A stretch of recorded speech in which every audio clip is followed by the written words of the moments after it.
야복강과 무조건적 항복의 자리. 야복강은 지금까지 여러분에게 아무 의미 없는 곳이었을지도 모릅니다. 그러나 여러분이 이 말씀을 읽은 후에는 여러분의 영적 생활에서 가장 중요한 단어 중 하나가 될 것입니다. 야복강은 야곱이 주님과 씨름하였던 곳입니다. 그곳에서 야곱은 주님께 완전히 항복했습니다. 그곳에서 야곱은 새로운 성품과 새로운 이름 이스라엘을 갖게 되었습니다. 그곳에서 야곱은 끝까지 쥐고 있던 우상을 던져버리고 그의 생애 가장 위대한 승리를 쟁취하였습니다. 밤에 일어나 야복 나무를 건널세. 야복이란 건너가는 곳이라는 뜻입니다. 또한 비우고 쏟아붓기 위한 싸움을 의미하기도 합니다. 야복이라는 곳에서 얼마나 영광스러운 진리가 드러나는지 모릅니다. 야복은 오늘날에 우리에게 모든 면에서 필요한 말씀입니다. 야복은 하나님의 백성들을 끊임없이 괴롭히는 죄를 극복할 능력의 비밀을 발견할 수 있는 곳입니다. 야복은 삶과 죽음의 위험, 완전한 항복으로 이끄는 위험을 상징합니다. 야복에 이르러야만 자아와 죄에 대한 영광스러운 승리를 경험할 수 있습니다. 우리가 하나님과 끝장을 봐야 할 때가 옵니다. 우리는 우리 자신을 직시하고 모든 악의 소욕과 이기적 야망을 비워야 합니다. 과거의 성도들은 그리스도인들에게는 인생의 두 번의 도화가 있다고 배워왔습니다. 홍해와 요단강이 그것입니다. 홍해를 건너는 것은 세상으로부터 나오는 것을 의미합니다. 새로운 출발에 관한 것입니다. 그것은 구원받는 것을 상징합니다. 많은 그리스도인들이 이집트에서 나오나 약속의 땅에는 들어가지 못하고 있습니다. 그들은 불신, 두려움, 혼돈의 광야에서 꿈쩍하지 못하고 있습니다. 그들은 세상을 떠나지만 주님의 기쁨을 맛보지 못합니다. 또 다른 도화가 필요합니다. 요단강을 건너는 것이 그것입니다. 요단강은 주님과 동행하겠다는 헌신을 의미합니다. 물로 세례를 받는 것, 성경을 읽는 것, 그리스도 안에서 자라기를 갈망하는 것입니다. 그것은 찬양의 삶으로 건너가는 것입니다. 많은 사람에게 약속의 땅은 성령의 충만, 즉 성령 안에서 성령과 함께 거하는 세례를 의미합니다. 그게 다입니까? 약속의 땅? 하나님의 백성을 위한 영적인 가나안? 구원받고 세례를 받고 성령으로 충만한 것? 이스라엘 백성들은 그들의 약속의 땅으로 들어갔습니다. 그들은 그들의 유업을 받았습니다. 그러나 그들은 하나님께서 진정 주기 원하셨던 안식은 맛보지 못했습니다. 하나님을 두려워하고 성령의 인도를 받았던 이 백성들은 여전히 마음의 죄를 품고 있었습니다. 그들의 숨겨진 정욕과 우상 숭배를 고수하는 마음을 갖고 있었습니다. 오늘날도 이러한 사실이 해당된다는 것이 얼마나 슬픈지 모르겠습니다. 셀 수 없이 많은 성령 충만하고 성령의 인도를 받는 성도들이 진정한 하나님의 안식을 모르고 있습니다. 그들의 평안은 양심의 가책으로 인해 깨어집니다. 하나님은 이스라엘 백성에게 말씀하셨습니다. 이로보건대 저희가 믿지 아니함으로 능히 들어가지 못한 것이라. 그런즉 안식할 때가 하나님의 백성에게 남아있도다. 구원받고 성령 충만하며 하나님의 사역에 전적으로 헌신하면서도 여전히 숨겨진 죄에 매여 있을 수 있습니다. 그리스도의 이름으로 마귀를 쫓아내고 병자를 고치고 기적을 행하며 훌륭한 일을 행하고 선악을 분별하는 등 모든 것을 예수 그리스도를 위해 하면서도 여전히 죄에 묶인 자일 수 있습니다. 얼마나 많은 그리스도인들이 비밀스러운 죄의 짐을 지거나 죄에 압도되어 있는지는 오직 하나님만이 아십니다. 셀 수 없이 많은 사람들이 온전한 승리와 떠나지 않는 죄로부터의 구원을 경험하지 못하고 있습니다. 많은 헌신된 젊은 그리스도인들은 습관적인 죄와 싸우나 늘 패배하곤 합니다. 그들은 마약, 알코올, 성중독 등과 싸웁니다. 그들은 진정으로 하나님을 사랑합니다. 그러나 그들의 삶에 이러한 딱 한 가지가 그들을 괴롭힙니다. 그들은 그것을 미워합니다. 그러나 계속해서 죄를 행합니다. 그들은 그리스도를 포기하거나 세상으로 돌아가기를 원치 않습니다. 그러나 그들이 스스로 버릴 수 없을 것 같은 우상 하나가 아직도 남아 있습니다. 복음을 위한 사역자들을 포함해서 끊임없이 따라다니는 죄와 싸우는 하나님의 남종과 여종들, 그들은 하나님을 갈망합니다. 그들은 한 번도 세상의 영역으로 돌아갈 것을 생각해 본 적이 없습니다. 그들은 그리스도의 충만을 갈망합니다. 그들은 거룩을 소망하며 부르짖습니다. 그들은 진정으로 헌신된 자, 지존하신 하나님의 자녀들입니다. 그러나 그들에게도 여전히 이 한 가지가 있습니다. 이 떠나지 않는 문제, 이 작은 우상, 그것은 그들로 하여금 근심하고 눈물 짓게 만듭니다. 그들은 죄와 정죄감으로 고통을 당합니다. 그들은 무기력해지고 무가치하다고 느끼며 혼동스러워합니다. 그들은 금식하고 기도하며 맹세를 하기도 합니다. 그러나 그들은 갑자기 죄에 압도되어 도살장에 끌려가는 양과 같이 되고 맙니다. 여러 해 동안 저는 죄에 대한 완전한 승리를 주제로 한 신학과 씨름해 왔습니다. 저는 죄가 없는 완벽함을 이야기하고 있는 것이 아닙니다. 끊임없이 따라다니는 죄의 노예가 되는 것으로부터 자유를 의미하는 것입니다. 성화의 원리에 대해서 저보다 많이 연구한 사람은 거의 없을 것입니다. 저는 여러 해 동안 거룩에 관한 책을 읽고 연구했습니다. 저는 지구상에서 가장 추악한 죄의 노예로 살아가는 사람들을 위해 일했습니다. 그래서 저는 해답이 필요했습니다. 저는 어떻게 하면 마약, 알코올, 폭력, 흡연, 도박, 부정한 성관계, 그 밖에 다양한 중독과 관련한 죄들을 극복할 승리를 얻고 유지할 수 있는지에 대한 간단하고 명료한 말씀을 필요로 하고 있었습니다. 성령께서 제게 야복강을 보여주시고 나서야 저는 완전히 이해할 수 있었습니다. 성적 욕망, 가능과 간통이 오늘날 마치 흑사병처럼 교회를 휩쓸고 있습니다. 이런 압도적인 정욕을 제어할 승리는 없는 것입니까? 진정한 하나님의 자녀는 항상 죄의 노예로서 노예 생활을 겪어야만 하는 것입니까? 완전한 승리의 자리는 없는 것입니까? 여기 세 번째 건너야 할 강이 있습니다. 야복강입니다. 야복강은 요단강의 지위입니다. 그곳은 인적이 드문 곳입니다. 우리의 야복은 혼자서 직면해야 합니다. 여러분은 애굽을 떠나는 수많은 능력에 구원받은 자들과 함께 홍해를 건널 수 있습니다. 여러분은 사방의 승전가를 부르는 주님의 군대와 함께 요단강을 건널 수도 있습니다. 그러나 야복강은 혼자 건너야 합니다. 상담해 줄 사람, 친구, 도와줄 사람은 없습니다. 이것은 여러분 개인의 전쟁입니다. 여러분과 주님 둘 사이에 말입니다. 야곱은 홀로 남았더니 어떤 사람이 날이 새도록 야곱과 씨름하다가, 야복은 우리 안에 있는 야곱이 최후의 죽음의 결정타를 맞는 곳입니다. 그곳에서 하나님은 우리의 죄뿐만 아니라 우리의 성품까지도 다루시는 것입니다. 야곱은 괴롭고 절망적인 상황 가운데 있었습니다. 하나님은 야곱을 궁지에 몰아넣으셨습니다. 그가 장자권을 속여 빼앗은 형 에서는 약 400명이나 되는 군대를 이끌고 그에게 다가오고 있었습니다. 야곱은 여러모로 성숙되어 있었습니다. 그는 이제 자상한 아버지가 되었습니다. 그는 주님께 순종했으며 집으로 돌아가라는 주님의 명령에 순종했습니다. 그는 진리를 사랑했습니다. 그는 겸손했으며 기도하는 자였습니다. 그의 기도를 들어보십시오. 나는 주께서 주의 종에게 베푸신 모든 은총과 모든 진리를 조금이라도 감당할 수 없사오나, 그러나 이 겸손하고 순종하며 기도하는 하나님을 두려워하는 진리를 사랑하는 하나님의 종은 타협하려 하고 있었습니다.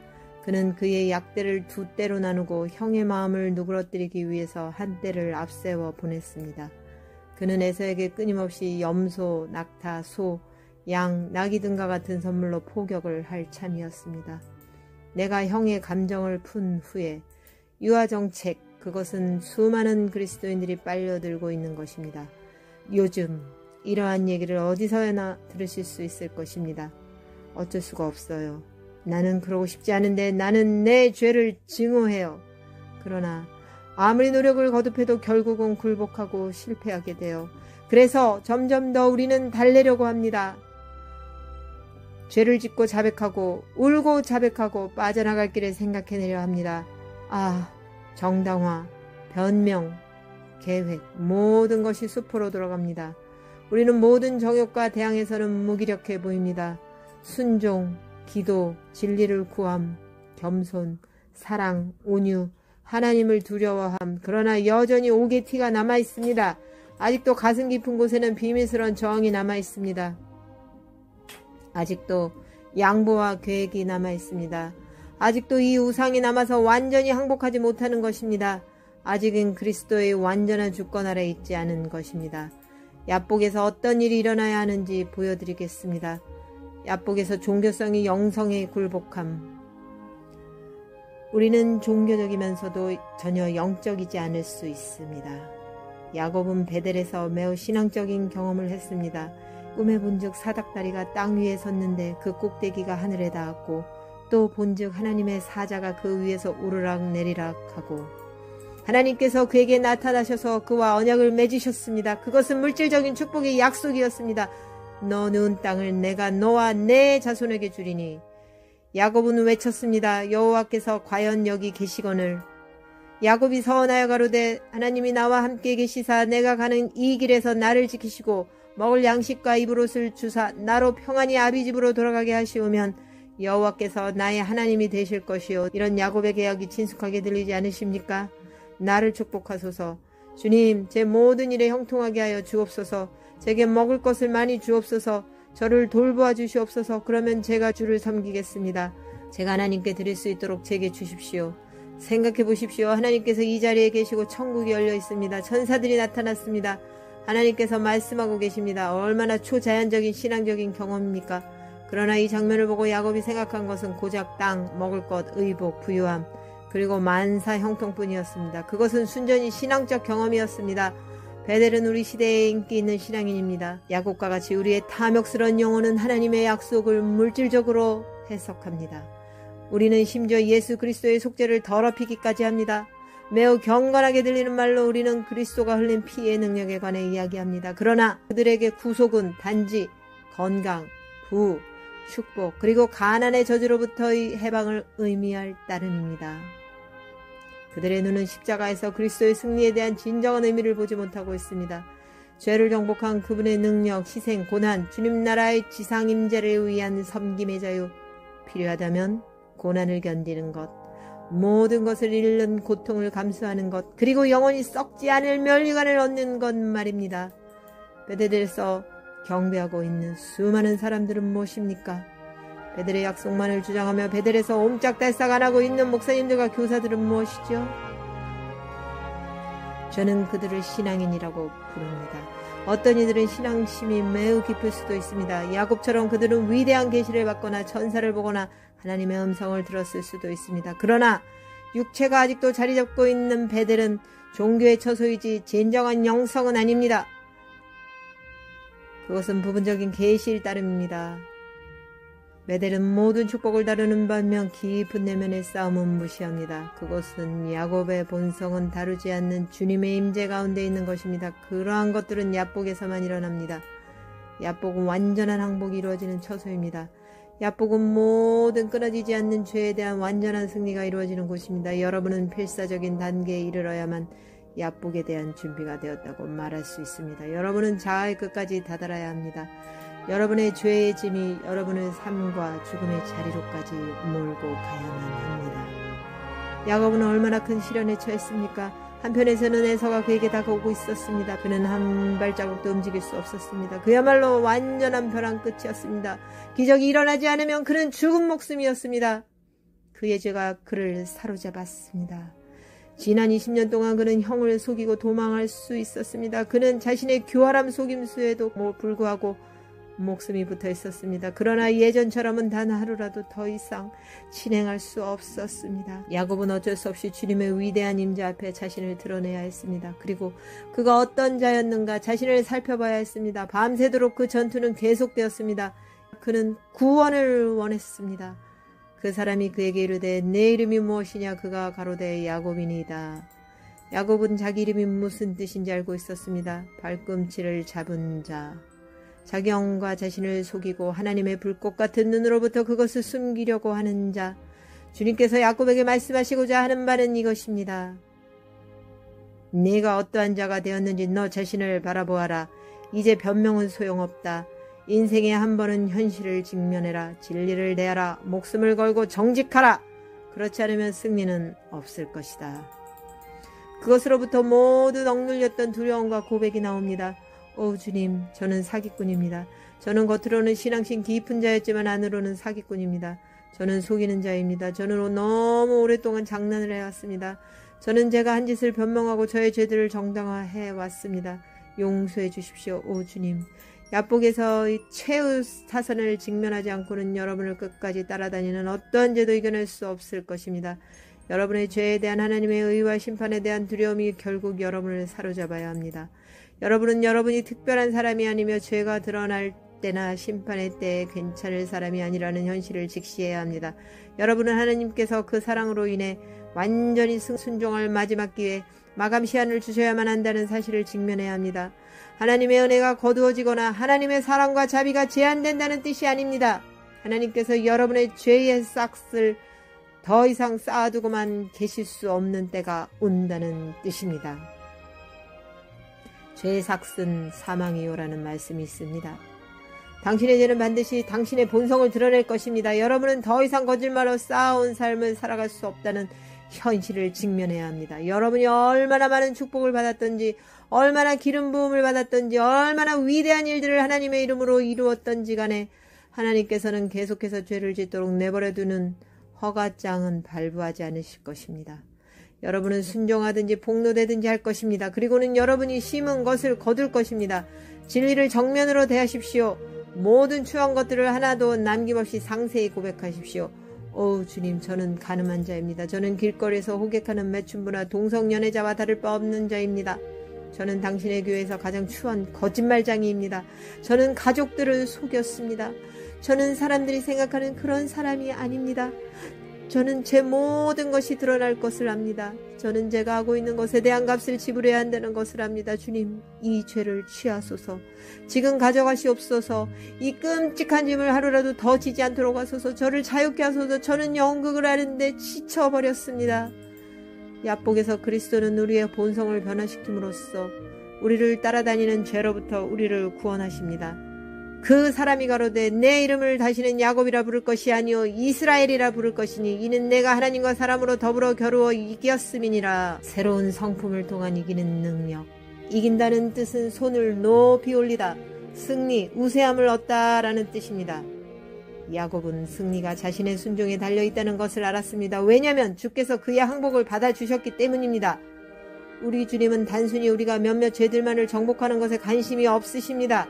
주님은 우리를 순결한 마음과 깨끗한 손을 가진 새로운 피조물로 변화시키기 원하십니다. 우리에게는 성품의 변화가 필요합니다. 그러기 위해선 진리를 정면으로 대하는 필사적인 하룻밤만 보내면 됩니다. 옛 성품과의 처절한 철야 전투 말입니다. 야곱은 그의 육체와 영혼의 심오한 변화를 겪었습니다. 그는 주님과 끝까지 단판을 지었고 승리했습니다. 주님은 그의 절망을 보셨고 그의 호소를 들으시고 그를 만지셨습니다. 주님은 일부러 그를 약하게 하셨습니다. 그는 환도뼈가 부러졌습니다. 주님께서 우리를 위해 행하실 수 있는 가장 위대한 기적 중에 하나는 우리의 모든 인간적 노력을 마비시키고 우리로 완전히 하나님만 의지하게 하시는 것입니다. 여러분은 야복에서 겸손하여지고 발을 절며 외칠 것입니다. 오 주님, 완전히 항복합니다. 제 모든 짐을 내려놓습니다. 나의 우상은 질파폈습니다. 그러나 저는 초자연적인 도움 없이는 계속해서 승리할 수 없습니다.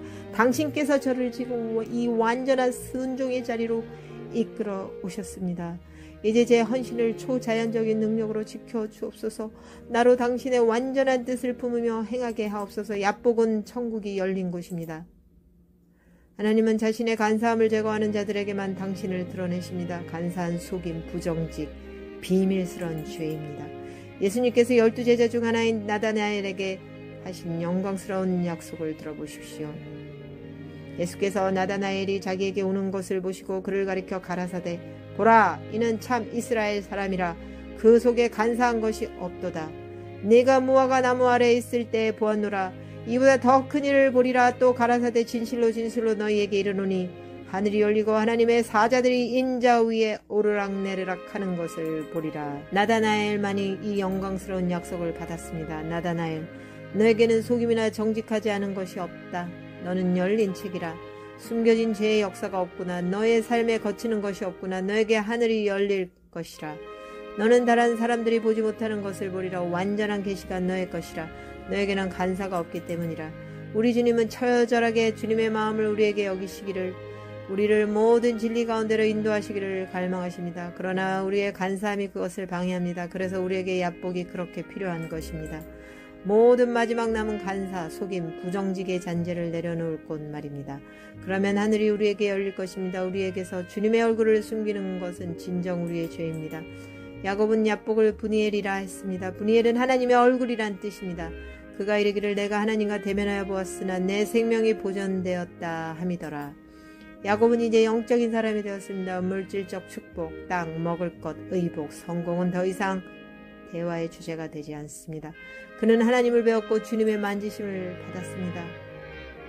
이제 중요한 것은 약대가 아닙니다. 그리스도입니다. 하늘이 다시 한번 열렸습니다. 천사들이 오르락내리락 하는 사다리가 다시 나타났습니다. 그러나 이제 그는 그 열린 하늘의 가장 깊은 의미를 이해했습니다. 그것은 하나님께 다가갈 수 있음을 의미했습니다. 그것은 하나님을 알아감을 의미합니다. 그것은 하늘의 처소에 거하는 것을 의미합니다. 형용할 수 없는 기쁨, 주님 임재의 영광, 주님의 목소리, 이제 모든 영적인 가치들 뿐입니다. 야곱은 20년이 넘는 시간을 허비했습니다. 그는 여러 해 동안 열린 하늘을 만끽할 수 있었습니다. 그는 형 에서와 삼촌 라반과 화해할 수 있었습니다. 그러나 그 하늘은 그에게 닫혀 있었습니다. 그의 간사함 때문이었습니다. 저는 저 자신도 소중한 세월을 허비했다는 것을 압니다. 그 당시 때때로 천국은 제게 마치 노새 같았습니다. 제 내면의 우상, 저의 굴복하지 않은 간사함이 하늘을 닿았습니다. 그것이 그리스도의 부흥성한 계시를 차단했습니다. 저는 아주 부분적으로 볼 수밖에 없었습니다. 그러나 약복에서 주님은 저의 울음소리를 들으셨고 저를 구원하셨습니다. 저는 완전히 항복하여 주님을 따르기로 헌신하였습니다. 그리고 그때 하늘이 제게 다시 열렸습니다. 저는 여전히 유혹을 당합니다. 때로는 쓰러집니다. 그러나 저는 순종으로 다시 하늘이 열린다는 것을 알고 있습니다. 사람이 하나님의 뜻을 행하려 하면 이 교훈이 하나님께로 왔는지 내가 스스로 말함인지 알리라. 여러분에게 하늘이 열려 있습니까? 주님께서 진리와 거룩한 가운데 자신을 여러분에게 드러내주고 계십니까? 그렇지 않다면 아마도 여러분은 우상에 집착함으로 여러분 스스로 천국문을 위에서부터 아래까지 닫고 있을 것입니다. 비밀스러운 죄가 여러분의 영적 무미건조함이나 소경됨의 원인일 수 있습니다. 하나님의 백성들이 순결하고 순종하는 삶을 살 때에야 비로소 교회 안에 사랑과 연합이 있을 수 있을 것입니다. 그렇습니다. 우리는 사랑받고 있습니다. 그러나 우리는 또한 심판받을 것입니다. 심판은 우리의 집에, 주님의 집에서 다시 시작합니다. 예수 그리스도의 모든 교회는 약복으로 인도되고 있습니다. 우리 중 어느 누구도 이 위기를 피할 수 없을 것입니다. 우리가 진리를 아는 지식을 받은 후 짐진 죄를 범한 즉 다시 속지 않은 제사가 없고 오직 무서운 마음으로 심판을 기다리는 것과 대적하는 자를 소멸할 맹렬한 불만 있으리라. 모세의 법을 폐한 자도 두세 증인을 인하여 불쌍히 여김을 받지 못하고 죽었거든. 하물며 하나님의 아들을 밟고 자기를 거룩하게 한 언약의 피를 부정한 것으로 여기고 은혜의 성령을 욕되게 하는 자의 당연히 받을 형벌이 얼마나 더 중하겠느냐. 너희는 생각하라. 원수 갚는 것이 내게 있으니 내가 갚으리라 하시고 또다시 주께서 그의 백성을 심판하리라 말씀하신 것을 우리가 아노니 살아계신 하나님의 손에 빠져들어가는 것이 무서울진저. 여러분이 하나님의 심판대 앞에 가기 전에 약복으로 가십시오. 약복에서 여러분을 심판하십시오. 그러면 심판받지 않을 것입니다. 순종에 관하여 주님께서 하신 말씀을 들어보십시오. 하나님의 진노가 불의로 진리를 막는 사람들의 모든 경건치 않음과 불의에 대하여 하늘로 쫓아 나타나나니. 그러므로 이스라엘 자손들이 자기 대적을 능히 당치 못하고 그 앞에서 돌아섰나니 이는 자기도 바친 것이 됨이라. 그 바친 것을 너희 중에 멸하지 아니하면 내가 다시는 너희와 함께 있지 아니하리라. 그런즉 사랑하는 자들아, 이 약속을 가진 우리가 하나님을 두려워하는 가운데서 거룩함을 온전히 이루어 육과 영의 온갖 더러운 것에서 자신을 깨끗게 하자. 하나님을 가까이 하라. 그리하면 너희를 가까이 하시리라. 죄인들아, 손을 깨끗이 하라. 두 마음을 품은 자들아, 마음을 성결케 하라. 내 사랑하는 형제들아, 너희가 알거니와 사람마다 듣기는 속히 하고 말하기는 더디하며 성내기도 더디하라. 그러므로 모든 더러운 것과 넘치는 악을 내어버리고 능히 너의 영혼을 구원할 바 마음에 심긴 돌을 온유함으로 받으라. 아멘.